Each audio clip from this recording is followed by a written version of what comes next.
یا رسول اللہ وسلم علیکا یا حبیب اللہ صلی اللہ علیہ یا رسول اللہ وسلم علیکا یا حبیب اللہ تو شاہ خوبا تو جانے جانا تو شاہ خوبا تو جانے جانا ہے چہرہ کتاب تیرا نہ بل سکی ہے نہ بل سکے گا نہ بل سکی ہے نہ بل سکے گا مثال تیری جواب تیرا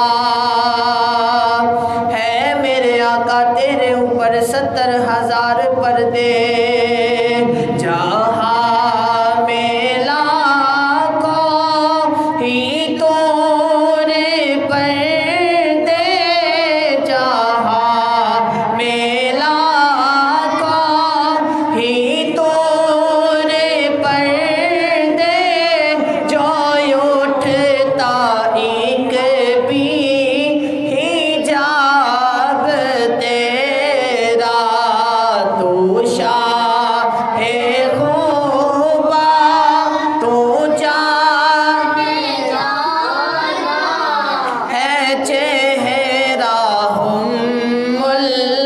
کتاب تیرا بعد از حمد و ثنا لائق ست عظیم و تقریب انتہائی واجب الاحترام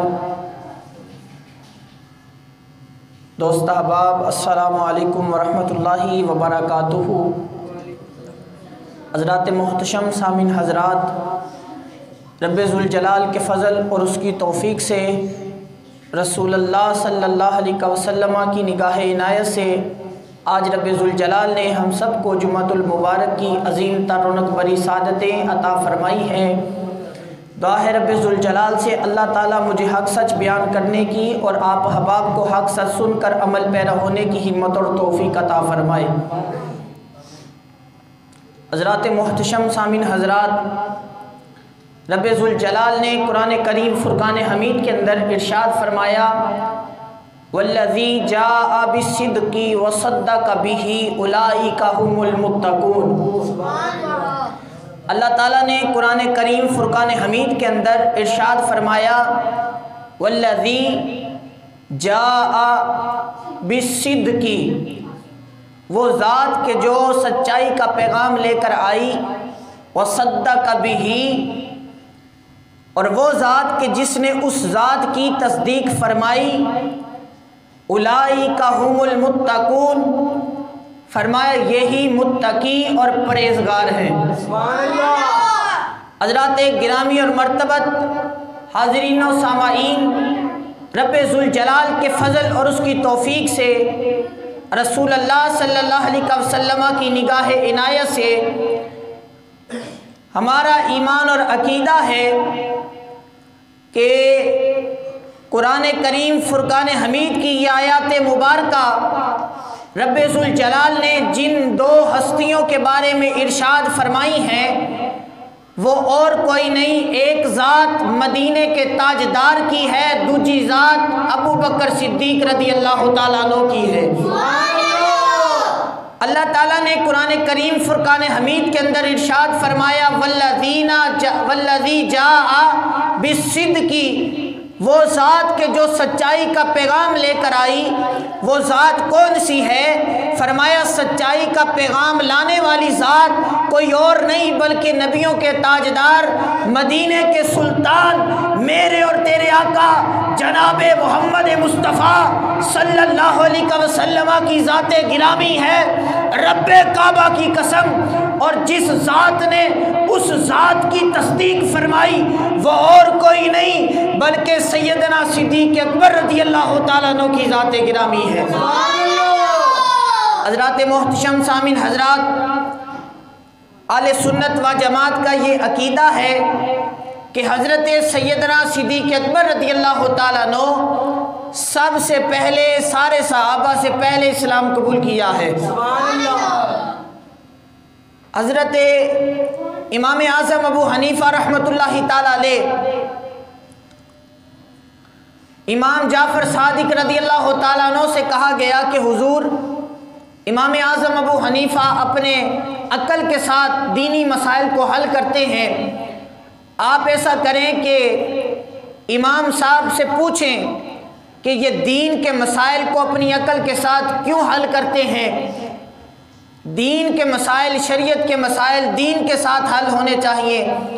تو امام اعظم ابو حنیفہ رحمۃ اللہ تعالیٰ علیہ آپ فرمانے لگے، جب امام جعفر صادق رضی اللہ تعالیٰ عنہ نے امام اعظم ابو حنیفہ کو بلایا اور بلانے کے بعد امام اعظم ابو حنیفہ رحمۃ اللہ تعالیٰ علیہ سے پوچھا گیا کہ سنا ہے آپ دین کے مسائل، شریعت کے مسائل اپنی عقل کے ساتھ حل کرتے ہیں؟ تو امام صاحب عرض کرنے لگے کہ حضور میں جو دینی مسائل ہیں میں شریعت مطہرہ کی روشنی میں حل کرتا ہوں۔ آپ مجھے بتائیں کہ جو مرد ہے وہ زیادہ طاقتور ہے یا عورت زیادہ طاقتور ہے؟ تو امام جعفر صادق رضی اللہ تعالیٰ عنہ فرمانے لگے کہ مرد زیادہ طاقتور ہے۔ آپ نے فرمایا کہ حضور اگر مرد زیادہ طاقتور ہے تو پھر جائیداد میں، پراپرٹی میں عورت کو مال تھوڑا دیا جاتا ہے، مرد کو زیادہ دیا جاتا ہے، تو یہ معاملہ کیا ہے؟ ہونا تو یہ چاہیے کہ قرآنی نقطہ نظر سے یعنی عورت کمزور ہے، مرد طاقتور ہے، مرد کو زیادہ مال اور عورت کو تھوڑا مال، عورت کمزور ہے، عورت کو زیادہ ملنا چاہیے اور مرد کو اس کا حق تھوڑا ملنا چاہیے، اس لیے کہ مرد طاقتور ہے، عورت کمزور ہے۔ تو امام جعفر صادق رضی اللہ تعالیٰ عنہ آپ نے مسکرائے اور فرمایا کہ امام اعظم ابو حنیفہ آپ کھڑے ہو جائیں، میں آپ کے سر پہ بوسہ دینا چاہتا ہوں، اس لیے کہ آپ کی پیشانی سے مجھے نور کی لائٹیں چمکتی نظر آ رہی ہیں۔ یہ امام جعفر صادق رضی اللہ تعالیٰ عنہ امام اعظم ابو حنیفہ رحمۃ اللہ تعالیٰ علیہ کی فقاہت کا یہ اندازہ لگا رہے ہیں۔ اندازہ لگائیں کہ جس امام اعظم ابو حنیفہ کی یہ شان ہے کہ جن کے بارے میں امام جعفر صادق رضی اللہ تعالیٰ عنہ فرماتے ہیں آپ کی پیشانی سے مجھے نور کی لائٹیں چمکتی نظر آ رہی ہیں، تو خود اندازہ کریں اس امام اعظم ابو حنیفہ رحمۃ اللہ تعالیٰ علیہ کی فقاہت کا عالم کیا ہوگا۔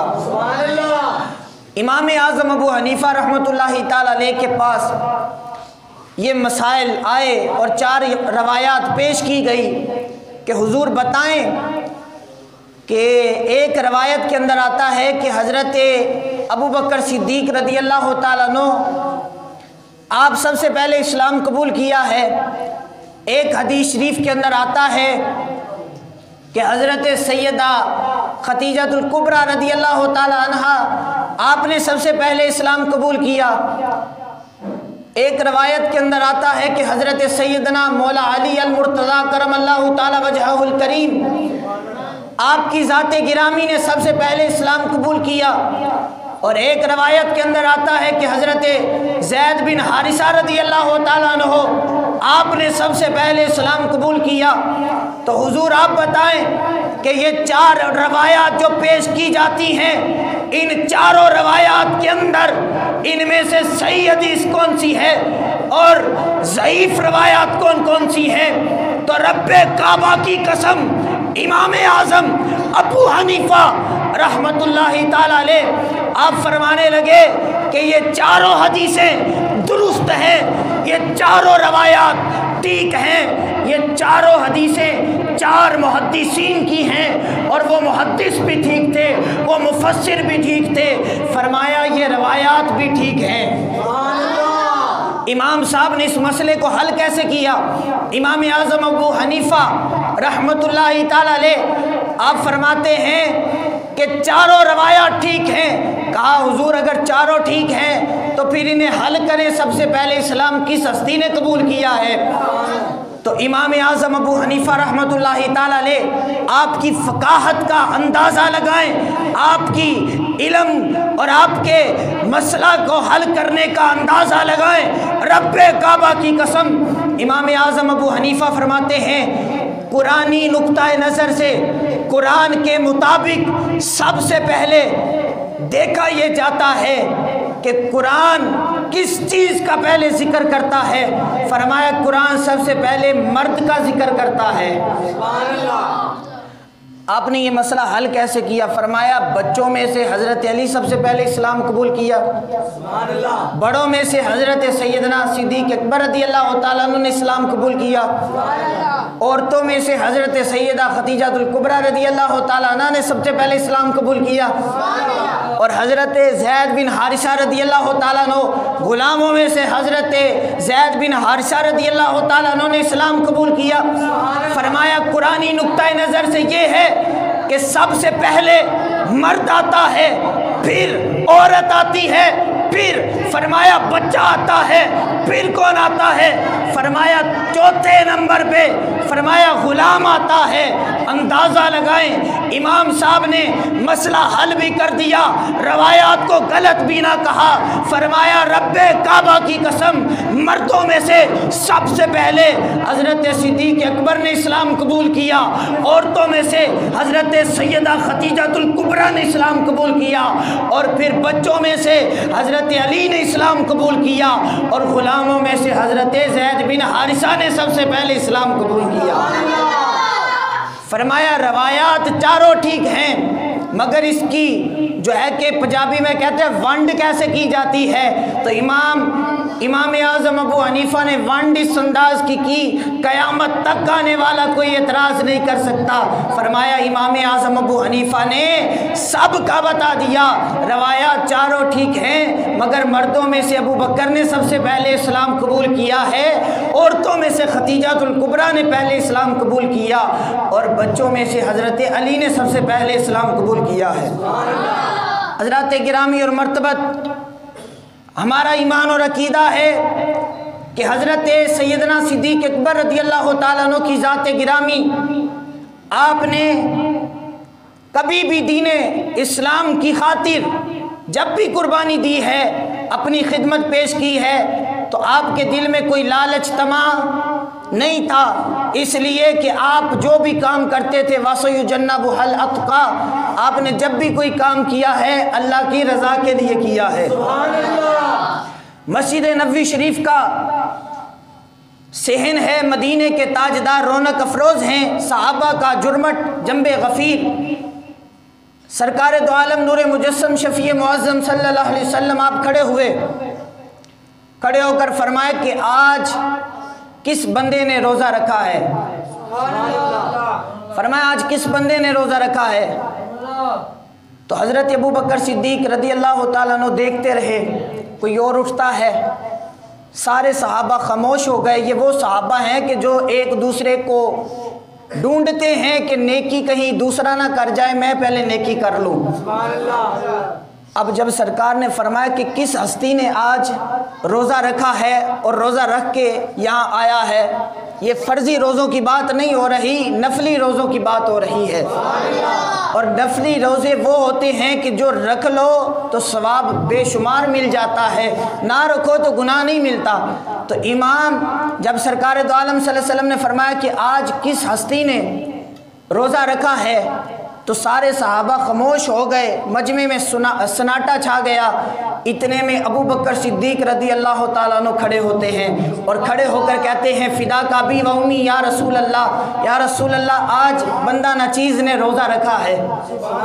سرکار بیٹھ جاتے ہیں، پھر کھڑے ہوتے ہیں، پھر سرکار فرماتے ہیں اب یہ بتاؤ کہ آج کسی غریب کو کھانا کس نے کھلایا ہے؟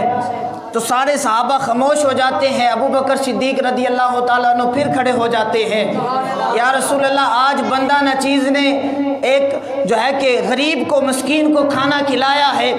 اب جب یہ سوال جواب جاری ہیں، اتنے میں جب سرکار سوال کرتے ہیں، اب سارے صحابہ خاموش ہیں۔ اب صحابہ یہ نہیں کہتے کہ ہم کسی اور کو دیکھیں، رب کعبہ کی قسم سرکار سوال کرتے ہیں، سارے صحابہ کی نظر سوال کرتے وقت مدینے کے تاجدار پہ ہے۔ جب جواب آنا ہوتا کسی اور کو نہ دیکھتے، رب کعبہ کی قسم ابو بکر صدیق رضی اللہ تعالیٰ عنہ کی طرف نظریں چلی جاتی۔ سرکار نے فرمایا آج کس نے بیمار کی بیمار پرسی کی ہے؟ کوئی اور صحابی کھڑا نہ ہوا۔ ابو بکر صدیق پھر کھڑے ہو جاتے ہیں، یا رسول اللہ میں نے آج بیمار کی بیمار پرسی کی ہے، رب کعبہ کی قسم میرا ایمان اور عقیدہ میرا وجدان یہ کہتا ہے کہ مدینے کے تاجدار نبیوں کے سلطان ہمارے نامہ اعمال پہ بھی نظریں رکھی ہوئی ہے۔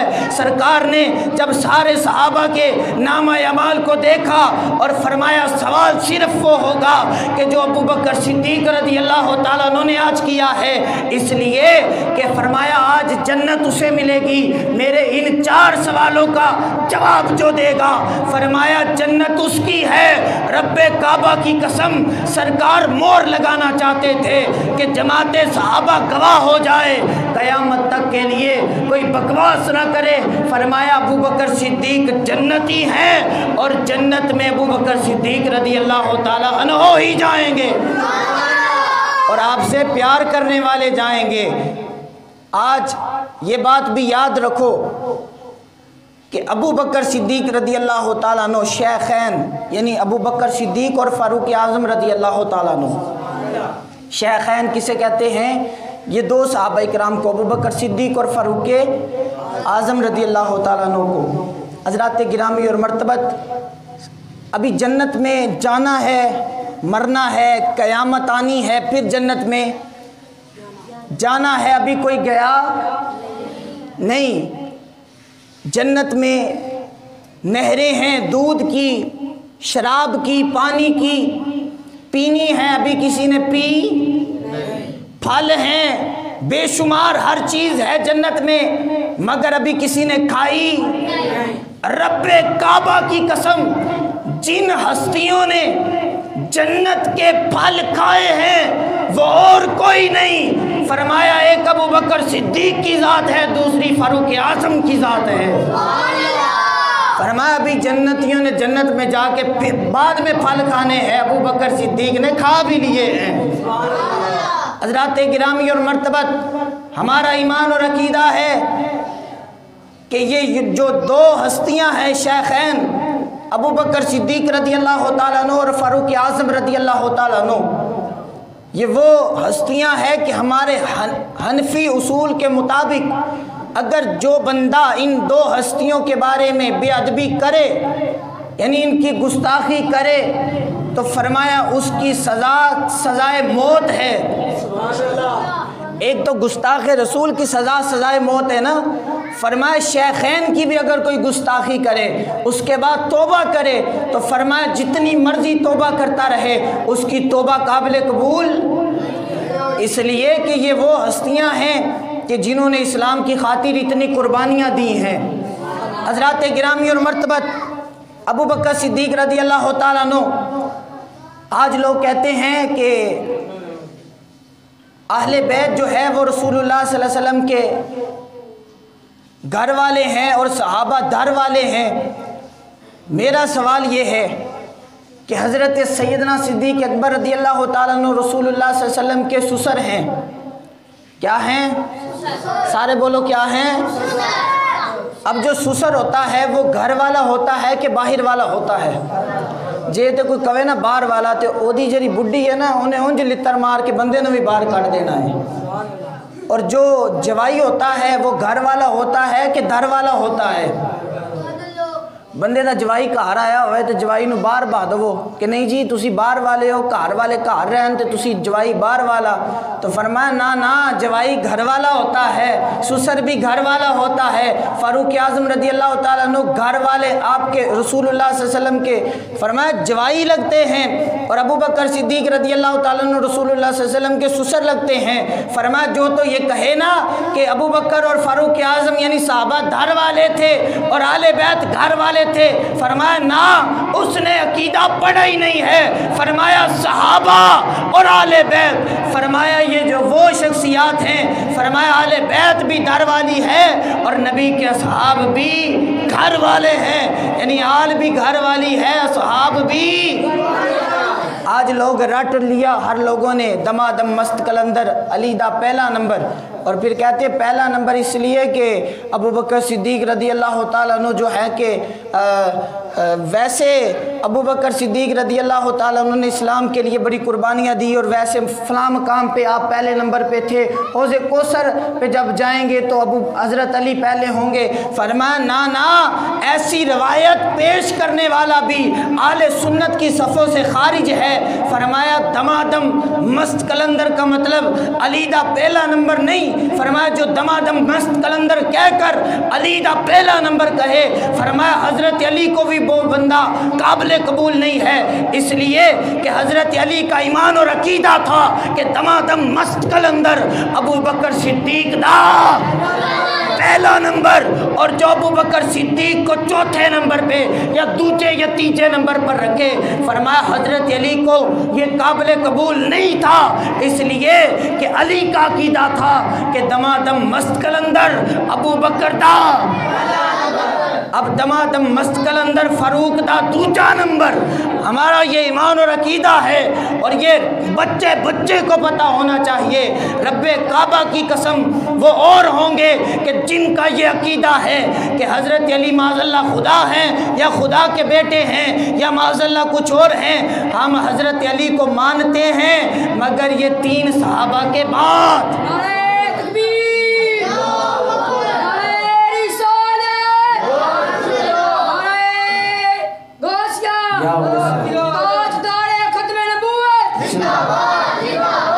یہ نعرہ لگاؤ، دمادم مست کلندر صدیق دا، دمادم مست کلندر صدیق دا. اب آپ نے ترتیب کے ساتھ ان چار صحابوں کا لگانا ہے. میں کہوں گا دمادم مست کلندر، آپ نے کہنا صدیق دا پہلا نمبر، پھر فاروق دا دوسرا نمبر. دمادم مست کلندر، ایسے نہیں، ذرا جذبے کے ساتھ دمادم مست کلندر، دمادم مست کلندر. اب آپ نے کہنا فاروق دا دوسرا نمبر، دمادم مست کلندر، دمادم مست کلندر. اب آپ نے کہنا عثمان دا تیسرا نمبر، دمادم مست کلندر، دمادم مست کلندر. اب آپ نے کہنا حیدر دا چوتھا نمبر، دمادم مست کلندر، دمادم مست کلندر. اب یہ نعرہ کیوں لگایا گیا؟ اس لیے کہ ہم اپنے ایمان کی گواہی دے رہے ہیں کہ یا رسول اللہ، ہمارا ایمان اور عقیدہ یہی ہے جو آپ نے اپنے پیارے صحابہ کو پڑھایا ہے. رب کعبہ کی قسم یاد رکھو، کل بروز قیامت فرمایا میں حوض کوثر پہ ہوں گا، اور فرمایا جو میرے چار یار ہوں گے، فرمایا چاروں کونوں پہ بیٹھ کے میرے غلاموں کو حوض کوثر کے جام پلائیں گے. حضرات گرامی اور مرتبت یاد رکھیں، ابو بکر صدیق رضی اللہ تعالیٰ عنہ کا بوزی اور فاروق اعظم کا بوزی اور عثمان غنی کو گالیاں دینے والا، فرمایا کل قیامت والے دن جب حوض کوثر پر آئے گا، فرمایا حضرت علی کے پاس اور کہے گا پیارے علی میں محب علی ہوں، محب آل بیت ہوں. فرمایا حضرت علی اسے انکار کر دیں گے. فرمایا حضرت علی فرمائیں گے کہ میں کبھی بھی اس بندے کو جام نہیں دے سکتا کہ جو میرے اماموں کو گالی دے کر میرے پاس میری حب علی کے نعرے لگائے۔ فرمایا حضرت علی جام اسے پلائیں گے کہ جو صدیق اکبر سے جام پی کے فاروق اعظم کے پاس آئے گا، اور فاروق اعظم سے پی کے عثمان غنی کے پاس، اور عثمان غنی سے پی کے مولا علی کے پاس۔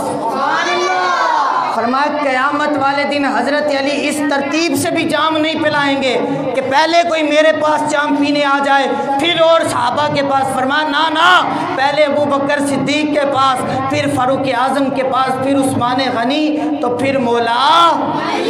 فرمایا اس طرح حضرت علی جو بندہ اتنی ترتیب کے ساتھ، یعنی قیامت والے دن بھی حوض کوثر کا جام اپنے پاس آنے والے ڈائریکٹ بندے کو نہیں پلا رہا، کہتا ہے پہلے ابو بکر صدیق کے پاس جاؤ تو بتاؤ اس علی کا ایمان اور عقیدہ کیا ہوگا۔ رب کعبہ کی قسم ہم فخر سے کہہ سکتے ہیں کہ حضرت علی کا ایمان اور عقیدہ وہی ہے کہ جو اہل سنت و جماعت کا ہے۔ اسی لیے تو پھر ہمیں کہنا پڑتا ہے نا کہ اللہ اللہ رتبہ ہے کتنا بڑا، اللہ اللہ رتبہ ہے کتنا، اور ہم یہاں تک نہیں، ہمارا ایمان اور عقیدہ اس سے بھی آگے ہے کہ آل نبی کا پیار ہے ایمان کی زندگی، آل نبی کا پیار ہے ایمان کی زندگی، گر ان سے نہیں ہے پیار تو سب کچھ فضول، گر ان سے نہیں ہے پیار تو سب کچھ، نماز آمی، گر ان سے نہیں ہے پیار تو سارے پڑھ لو نا، گر ان سے نہیں ہے پیار تو۔ حضرات گرامی، اللہ تعالیٰ اسی پر ہمارا خاتمہ فرمائے۔ وآخر دعوایا ان الحمد للہ رب العالمین۔